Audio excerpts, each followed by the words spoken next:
Hello, my name is Yosuke Yamazaki at GFZ Potsdam. In this presentation, I'm going to show observations from the middle atmosphere and ionosphere during the September 2019 Antarctic sudden stratospheric warming event. A sudden stratospheric warming is an extreme meteorological event in the winter polar region, which is known to drive ionospheric disturbances. An SSW usually occurs in the northern hemisphere, but in September 2019, there was a rare SSW event in the southern hemisphere.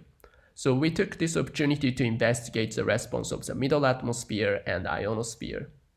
This gives an overview of middle atmosphere dynamics during the September 2019 SSW. The upper panel shows the stratospheric polar temperature from the MERA-2 reanalysis. A temperature enhancement by more than 50 degrees Kelvin per week is seen in early September, which is largest ever recorded in the southern hemisphere. The lower panel shows the zonal mean zonal wind at 60 degrees south from the aura MLS. The westward reversal of the zonal mean zonal wind is observed in the mesosphere and upper stratosphere. This SSW is classified as a minor warming, as the wind reversal did not reach a height of 30 kilometers. This SSW was accompanied by a 6-day traveling planetary wave.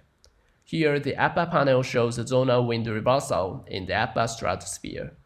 The lower panel shows the amplitude of the westward propagating wave with zonal wave number 1 as a function of time and period. Here we can see enhanced 6-day wave activity. These figures show the vertical structure of the 6-day wave during the September 2019 SSW event. In the left panel, we can see that the wave structure is largely symmetric about the equator, which is consistent with the classical Rossby normal mode. During the SSW, the geopotential height amplitude in the lower thermosphere exceeded 400 meters, which is about 4 times the climatological amplitude. The results suggest that this 6-day wave event is an extreme case, and it cannot be explained as a seasonal effect. Now we are going to turn our attention to the ionosphere. We will show ionospheric measurements from SWARM.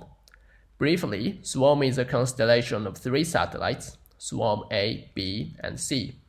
The satellites fly in a near sun-synchronous orbit at a height of approximately 500 kilometers. Among ionospheric parameters retrieved from SWARM measurements, we use Equatorial Electrojet intensity, electron density, and topside total electron content. These figures show the Equatorial Electrojet intensity from SWARM B, which was in the local noon sector during the September 2019 SSW. In the left panel, we can see oscillations in the Equatorial Electrojet intensity with a period around 6 days. Right panel shows the bandpass filter data, where we can see more clearly a westward propagating zonal wave number 1 structure. Here we show the electron density and total electron content from SWARM B at 20 degrees north magnetic latitude.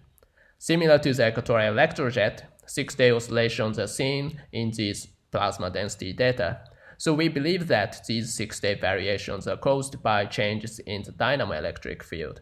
We are currently investigating these ionospheric 6-day oscillations using the whole atmosphere model GAIA.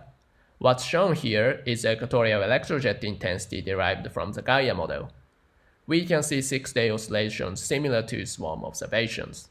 Here is a summary. A rare SSW event occurred in the southern hemisphere in September 2019. The SSW was followed by extreme 6-day wave activity in the middle atmosphere. SWARM observations revealed 6-day oscillations in the Equatorial Electrojet, electron density, and topside total electron content. For these observations, more information can be found in the paper we published early this year.